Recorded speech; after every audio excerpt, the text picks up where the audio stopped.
شعر از استاد جورابک مومین. بزم سمنک هدیه بده هم که بهاران رسید، فصل گل و لاله و ریحان رسید، چهچه مرغان خوش الهام رسید، عطر خشونک حد جانان رسید، بر سر و روی چلچله باران رسید، نوبت آسودگی استاد جورابک مومین. شرارت نوروز، تو هدیه آفتاب نوروز، عرش بلندی تاب نوروز، با زینت ماهتابین خود بیرون ز شب حجاب نوروز، بیرون ز شب حجاب نوروز، اندر بر آفتاب هستی تو زاده ماهتاب است. ترانه بهاری.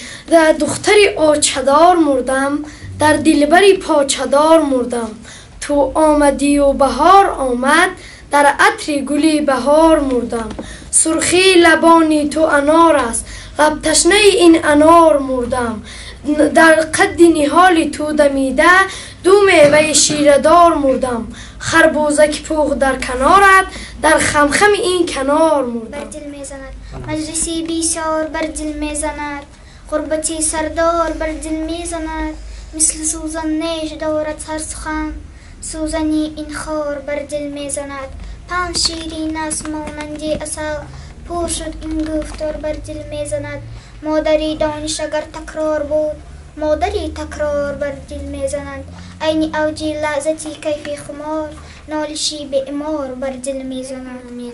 صد خوش انگور دو ابروی دو میموشد مرا کشت، عقیقی حلقه ای گوشد مرا کشت، گهی که با طرف بنشسته بودم و یا پی سوغری نوشد مرا کشت، زند تا که دلم را می خراشی، مرا طعنه زنی از به معاشی، نفهمیده تو در کاشیانه حسن من یکیویی و یا کی سرتراشی، کنایه میزنی جانم کنایه، به من مردی حقیقی مومین.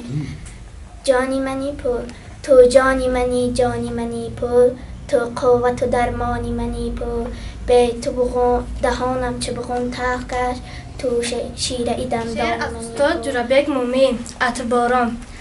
ما سبز نگاه و سبز بینیم، ما تشنه آب و این زمینیم، ای کاش تمامی سال باشی، در پیکر این جمال باشی، خورشید و ماه و ستاره و مه، پاینده و بیزوال باشی، از آمدنی تو شاد کردیم، با دست دل و گشاد کردیم.